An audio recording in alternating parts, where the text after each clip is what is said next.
Alright guys, so for the first book of this challenge, I have picked Homeseeking by Clarissa John Chen, don't remember. But this is one of Ashlyn's favorite books. I do believe Ian has also more recently read it too. But this is one of Ashlyn's favorite books of this year, I believe. She raved about this one, so I got it through my Libby app from my library, and I have already started it. So this story follows two main characters, Suchi and Haiwan, and we're basically like following, I guess, kind of like a love story. It's very character driven. There is a then and now timeline. One is going like from the past, slowly going up to the present, and the other is going from the present, slowly back to the past. So that's really interesting. The book starts and takes place during World War II. So it is a historical fiction, and if y'all are not new here, you know that historical fiction isn't my favorite genre to read. So I'm hopeful on this one because I've had some really, really good hits with historical fiction, but I've also just have a lot of like ones that has been hard for me to get into. I will say I wasn't like initially hooked when I started reading this, guys. Yeah, it was just kind of slow going for me at first. Nothing really like popped out to me. But as we started going a little bit more in the past, in the one timeline, and in the future, in the one timeline, I started getting a lot more engrossed in it because when we first start in the then timeline, they're only like 7 or 8 years old. For me, so much of what's intriguing me and what's interesting is honestly like all of the political stuff and the war stuff that's going on because we start in like the beginning of World War II, and then as it progresses, the war goes on and then the war ends, but then there's still more amongst the country that's going on. The nationalists and the communists trying to fight for power and all this stuff, and it's quite interesting. I'm very interested by like all of those things, and I've never read a book or heard much or really know much of anything at all about the Chinese involvement during World War II and everything that happened with them after. Like, I didn't know so much about this. So that was really interesting, and I'm enjoying it a lot more as it goes on. I will say, I completely forgot to start my timer though. I am also 50% through right now, so I'm just going to start my timer and go through till the end, and then I will basically take that amount of time and just double it. I'm going to ballpark it with that and go with it, but yes, I'm enjoying it so far. We'll see how it goes. Alright guys, so we are about 62% into this book, Homeseeking, and I wanted to give just a little bit of an update. I am really enjoying this book. I'm thoroughly engrossed in the story now. It definitely started out a lot slower for me, and sometimes it's hard for me to get into historical fiction, so that's not necessarily shocking, but this one has definitely picked up quite a bit. Some things that just happened, I was like, oh my goodness, just like the horrors that some of these people had to go through. And so I just wanted to say like that I feel like, because I feel like I need to be a little bit like transparent here because I'm not a big historical fiction fan, but I think the main pull and the main like goal of historical fiction is to try to get your readers to be able to really feel like the realness of the facts, to feel like the characters that they're reading about are real, like this really happened, because it is surrounded by events that actually happen. Like it's surrounded by facts and true things. And so this is one really interesting to me, and I wanted to check it out when I heard Ashlyn talk about it because I'd never heard of a historical fiction with this setting before. There's a lot of World War II stories, and there's a lot within America and Europe and Germany, especially in the Holocaust and stuff. And I've heard about those, and those are like truly awful and gruesome, and there's so many awful things that have happened. And just because there's so many of them does not discredit or discount anybody's, any true awful thing that has happened at all. But it is really awesome to see that's a weird word to use here, but it's really cool to see somebody taking a perspective that we haven't really heard from, that has been just not told or not publicized.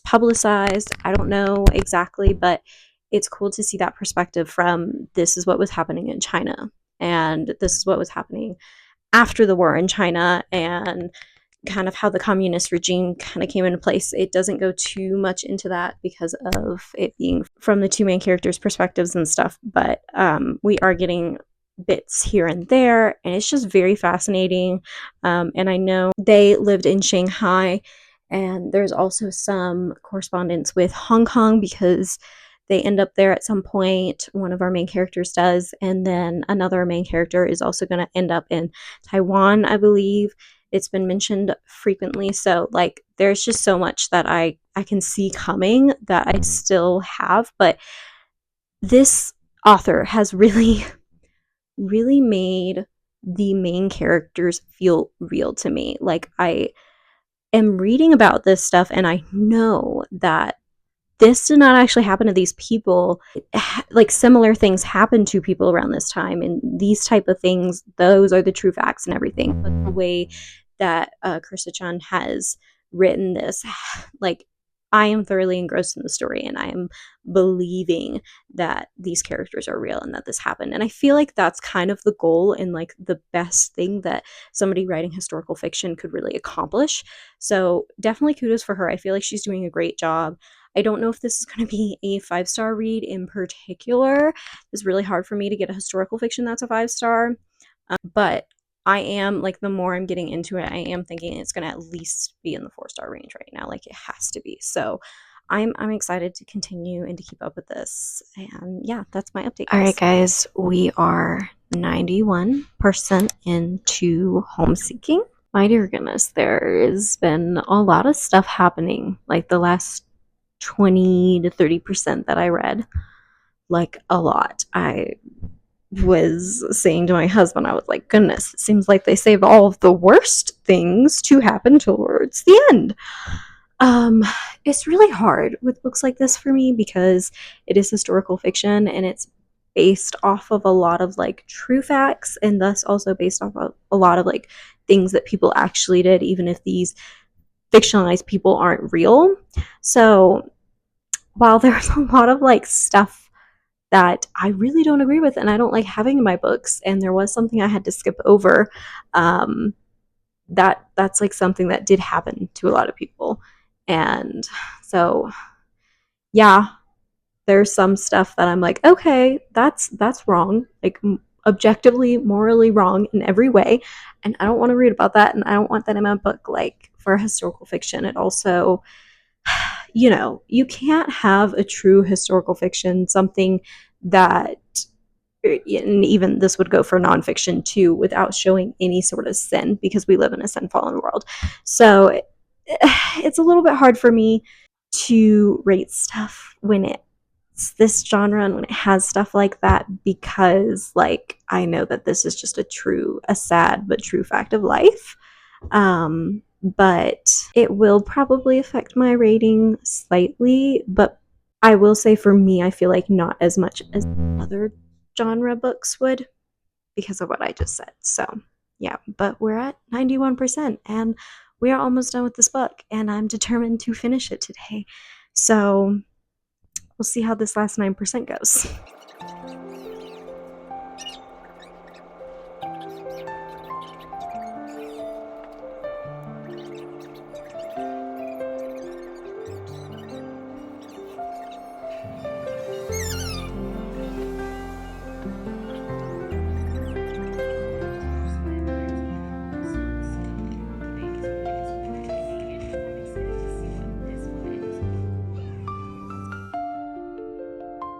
Alright guys, so I have finished Homeseeking by Kursa-chan. This book was quite the ride.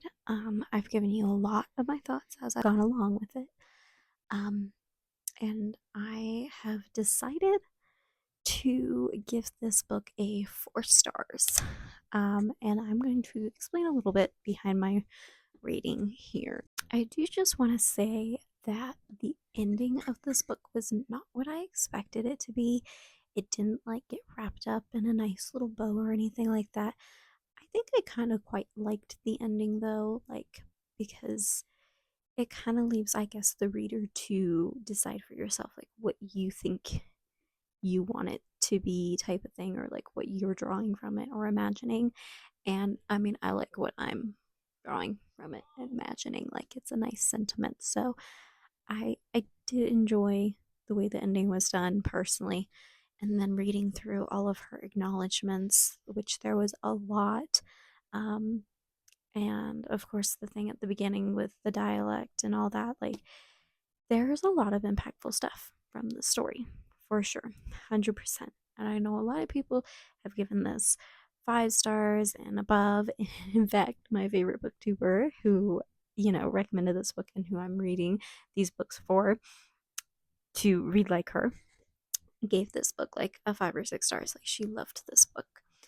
So I am going to explain why I personally am giving it a little bit less. So, down in the description box below, I'm going to be giving content and trigger warnings for any of these books that you are interested in but want to know what is in it.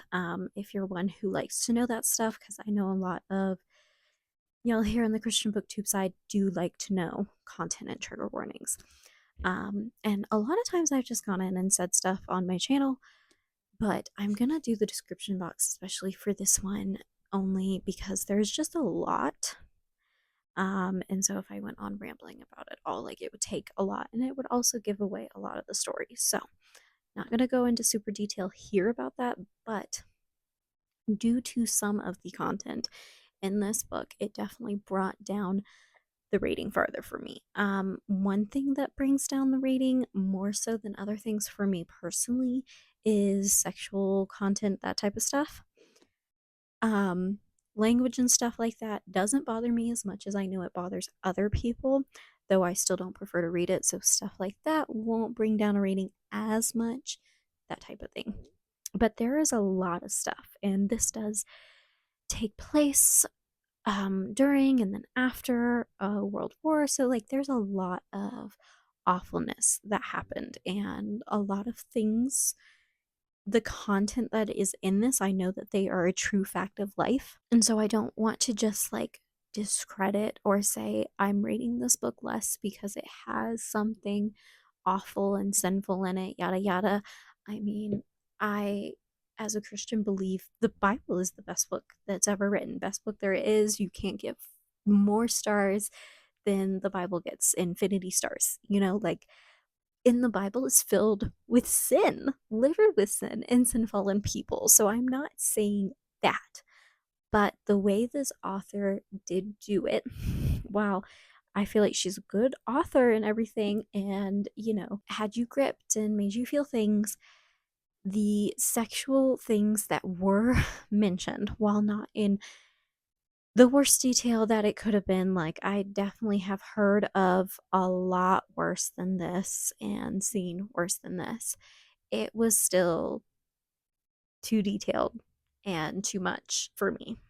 It's not a, oh, I don't want to read about it because I want to just like believe that doesn't happen or that doesn't whatever. I'm not against, and I'm not whatever with reading about hard things that have happened to people.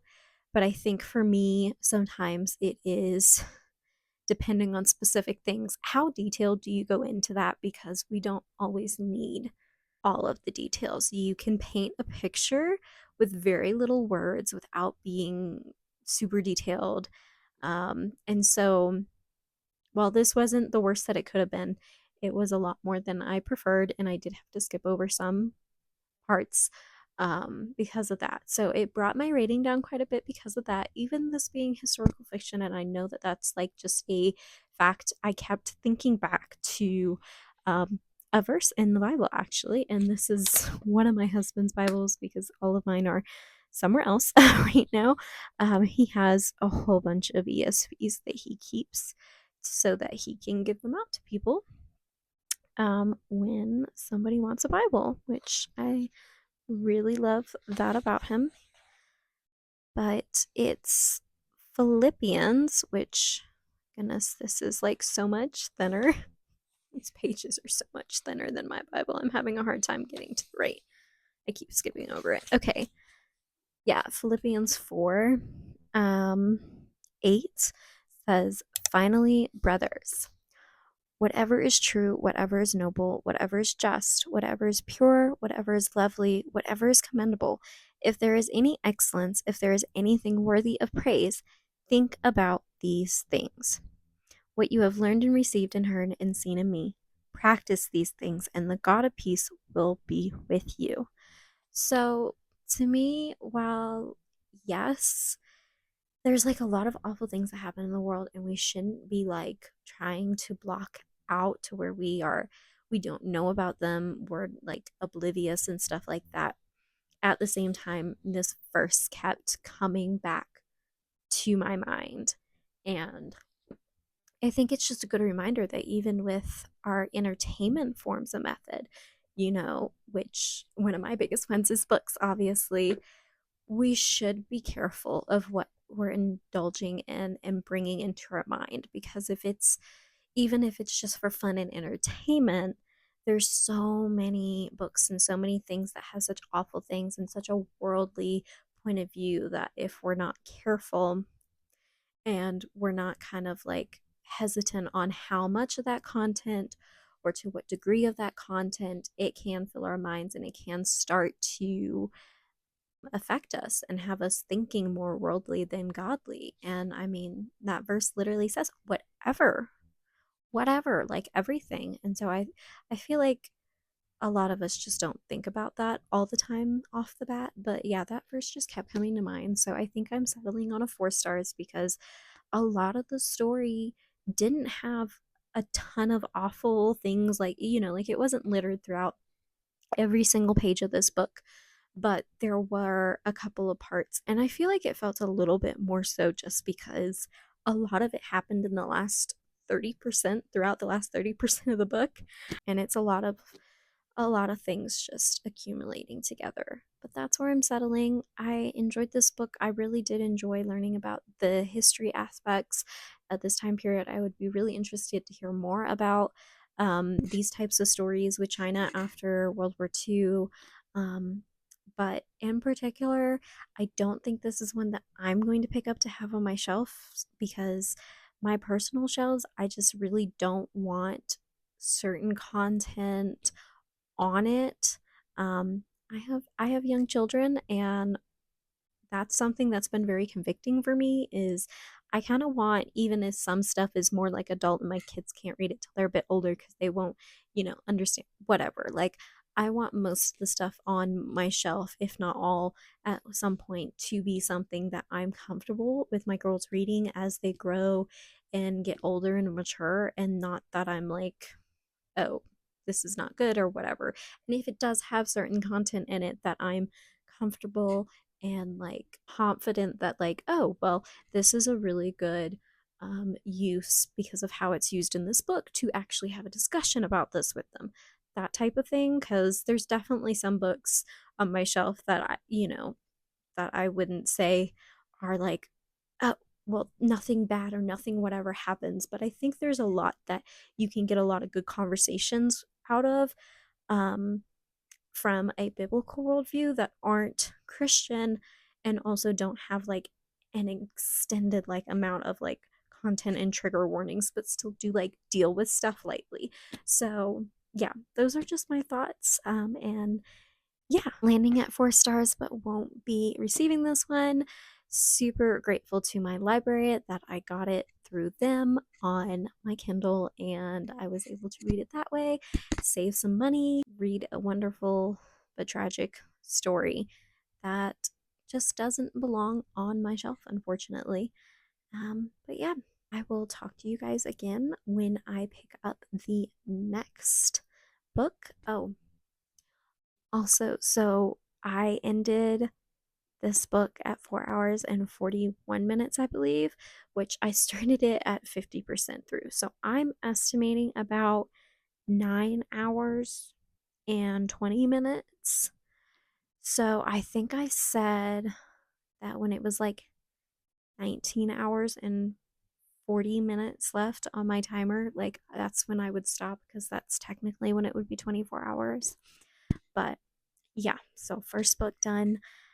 Excited to read more like my favorite booktubers, and we will see which book I pick up next that they love and adore.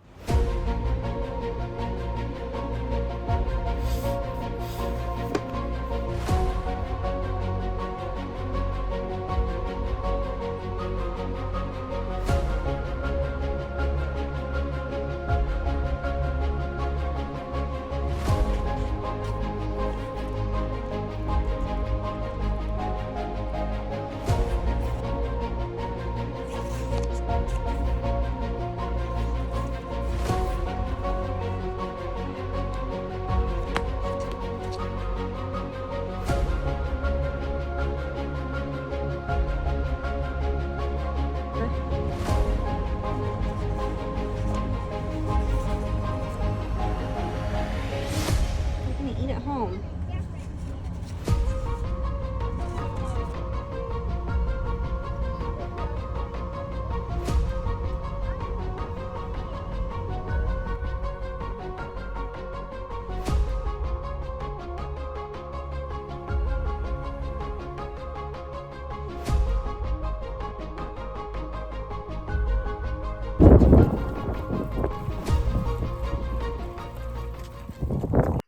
I just talked to the camera for like 4 minutes about this, and I was not recording.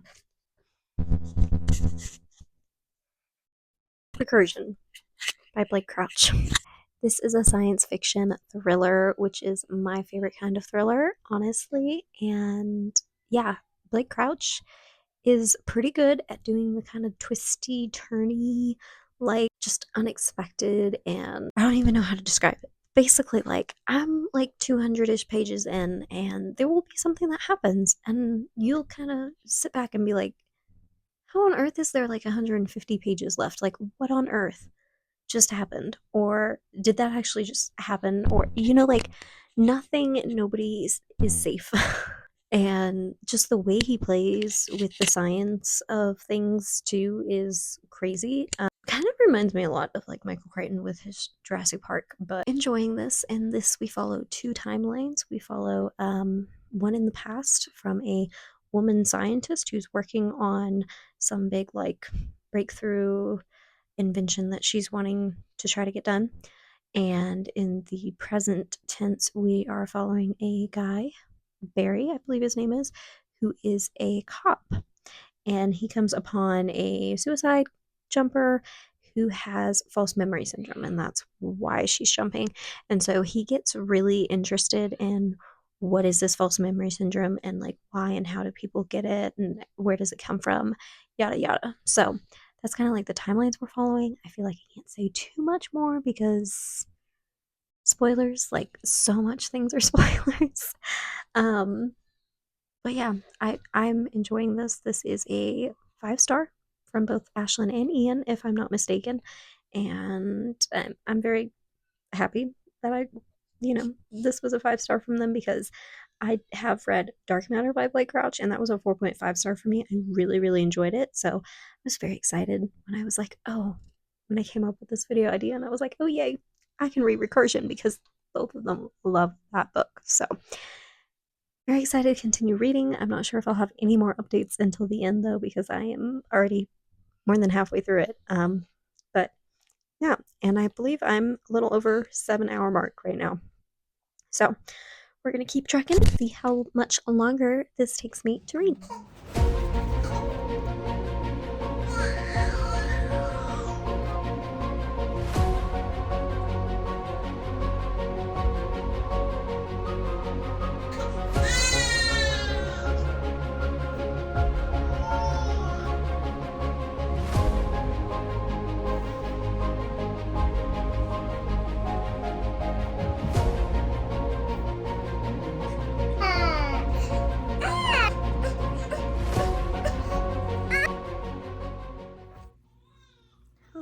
Hello. Good morning. It's been a long night. I'm sure you can probably still hear my baby crying. My husband is dealing with her. She's not Anyway, read a lot of this last night, but I stopped myself right at the end here. So, oh my gosh, awful. Hold on.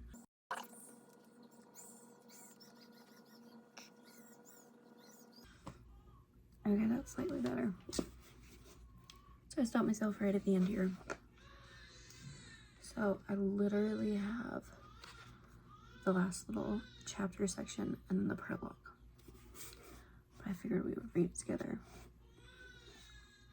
and see how crazy this thing turns out. So, yeah. See how this goes.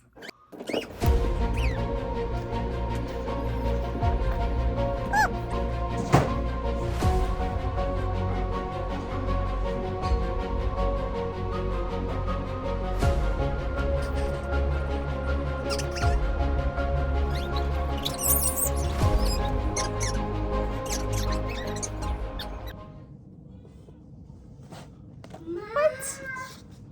Why?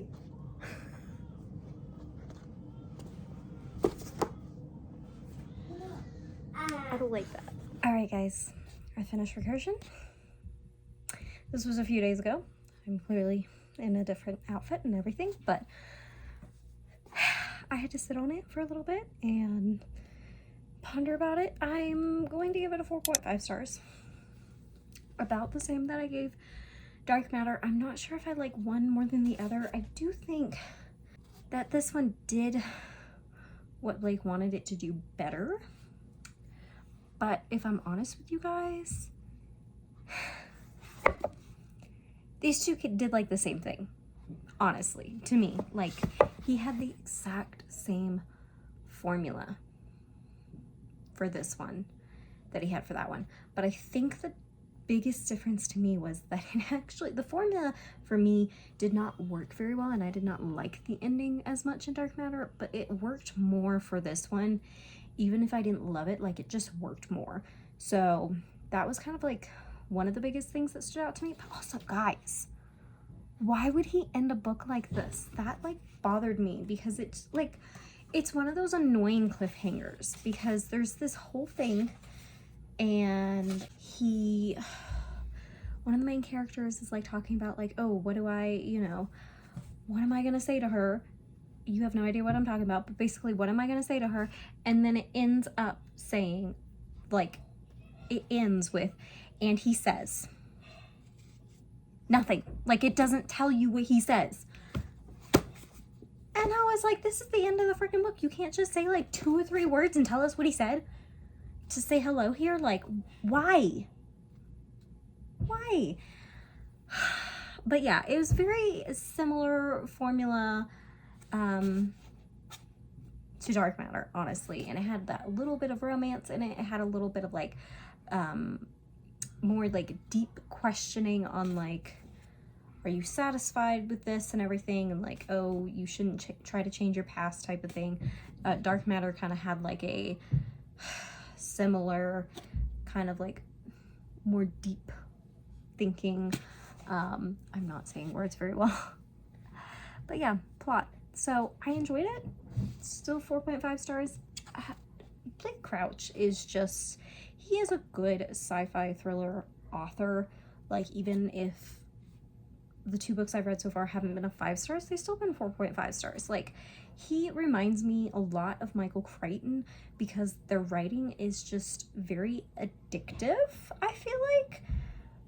I do think I prefer Crichton a little bit more to Blake Crouch, but I'm still very interested in Blake Crouch, and I hope he, like, I don't know if he's still writing or what his whole spiel is, because I haven't really looked into him, but like, I hope he is still writing, because he's the first one that I've found that is more similar to Michael Crichton, and I really enjoy his like sci-fi thriller-esque writing. It's just, it's such fast-paced page turner, and not necessarily like, he can make it fast-paced, and with Blake Crouch he kind of makes the second half really fast-paced, but his first half is more a little bit slower, a little bit more of a setup, it seems like sometimes, and you're kind of trying to figure out what's going on. And Michael Crichton will write so much like long drawn out stuff that's just science, but like it's so interesting. So it's just like the way they write with their like prose and the dialogue and stuff. It's just so interesting. So yeah, I will say this has cussing in it, and that was mainly it. I'll put content down in the description box though. But on to the next book of my favorite booktubers 5-star reads, or reading their favorites. But yeah, so far I feel like this has been going well, but at the same time, because I haven't gotten under a 4-star so far, but I would really love to get a 5-star along with my favorite booktubers. So we'll see if we can do that.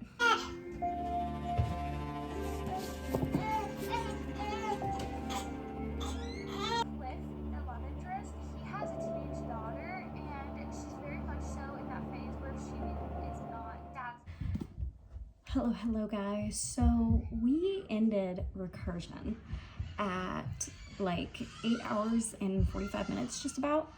And remember that I had already had like 4.5 hours that I forgot to time. So I only have about 10 hours and 45 minutes left on my timer to try to read. My last 2 books, I technically had 3 just in case. Actually, I think I picked out 4. Anyway, I want to at least read 2 more. But is that possible within 10 hours and 45 minutes? I don't know, especially because of the books that I picked. But I thought that I could start the next one, because I've already started Pet Sematary, but I thought I could start The Hazelwood by Melissa Albert.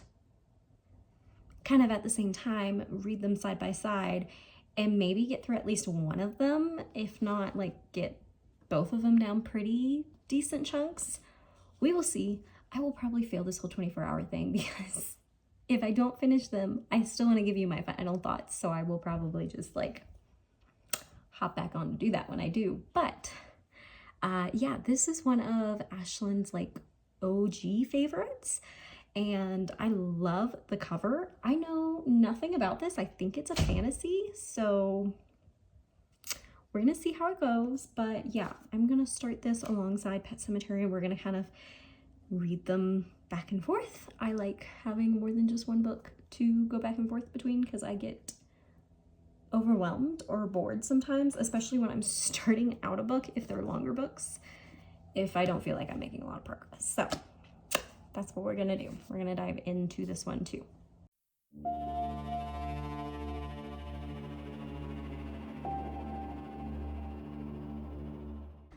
Hello everybody.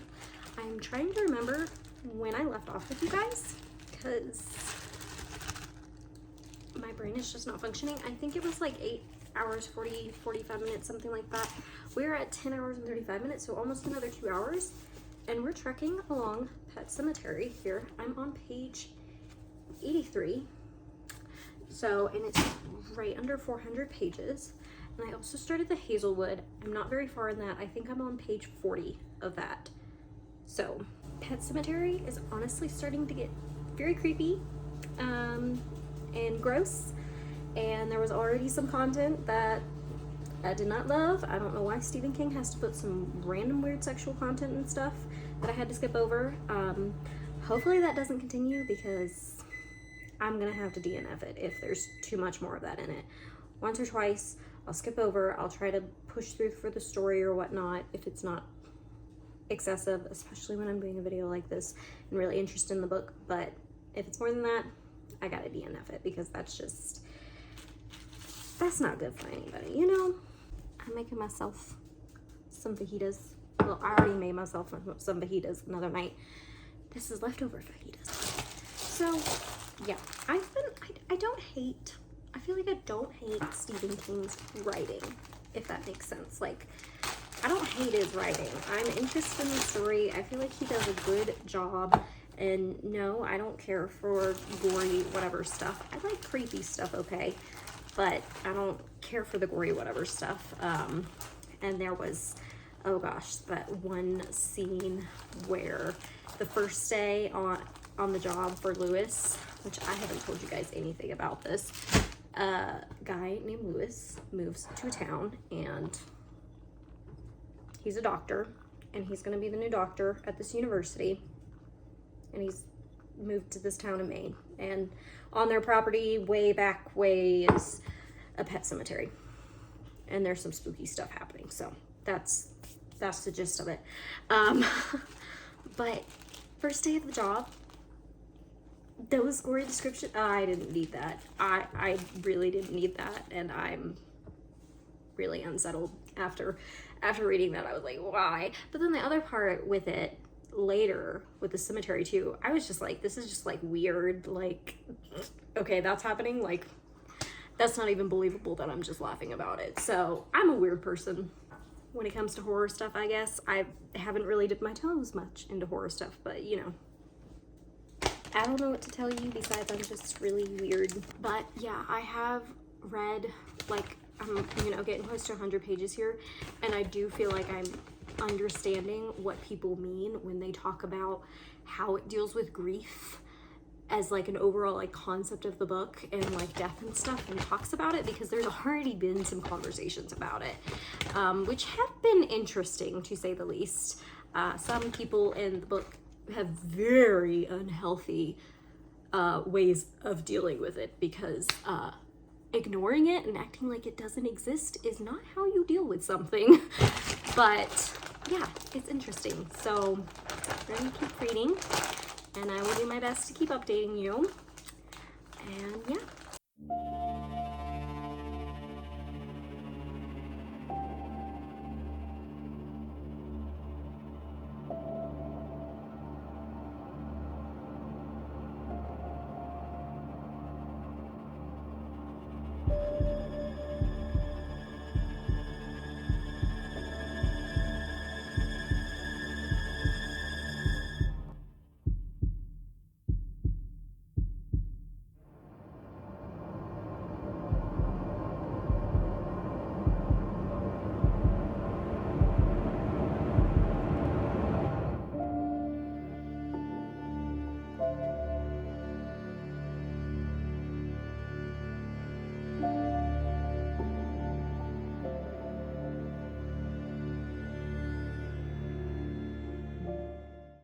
Alright guys, so I am updating you. First off, the Hazelwood. I got to about page 57, and unfortunately I am DNFing this one. I just can't get into this, guys. I am so sorry. Like, I know Ashlyn has literally said this, that this is not a book for a lot of readers, but just the way she described it, I thought it would be for me. Like, I thought I would like it, but I just really did not vibe with the writing style. I wasn't interested. I had to force myself to pick this up every single time, and I wasn't getting more interested. I also just didn't like the bits of content that was throughout it, which that will be in the description box for you guys, but I didn't like that because it's also supposed to be a YA, and I was like, why is there some language? Why is there some of this stuff? Also, none of the characters were likable, so like, of course I wasn't invested in anything. The main girl especially was like really unlikable, and she calls her mom by her first name. Like, am I the only one that's like a major ick for? It's just weird. So yeah, no, I'm sorry, but I'm DNFing this one. And then I did not film me ending reading this because I was feeding my child when I did, so sorry, too bad. But I finished Pet Sematary by Stephen King. Yeah, I know. That third act, like, climax was wow. Okay, so I'm gonna say I thought there was gonna be more gory details in the third act, so I was kind of surprised by that. Like, I think it was a good climax though, but that epilogue, guys, what was that? I see, I'm this kind of reader. I don't like that. I don't like to be left not knowing things, or like just thinking, oh, I can make it up in my mind. I don't like that stuff. I think there have been very few books, if any, that I have been like, okay, that's just so well done, I'm okay with it, because most of the time I'm just like, no, tell me, what do you mean? So I have thoughts, but yeah, I'm landing on a 3.5 star for this one, mainly because of so much of the content in the book. Y'all know me, if content does like shake and shape my rating on a book, and yeah, this one, I also just felt like this book, it's not that I didn't like it, because I really liked the creepy undertones all throughout this book, and I think King is a compelling writer to a point. I think he kind of overdoes it sometimes. Like, I think he puts too much in to where you're kind of sitting here like, okay, you could cut some of this out. This isn't important. He also puts pointless sexual stuff in here for no said reason. Like, it's a horror book. I'm expecting the gory stuff. This is why I don't read horror typically, but like, I expect that it's horror, you know, scary, gory, whatever stuff. But weird sexual stuff, what's that about? You got problems, King, okay? You got some major problems.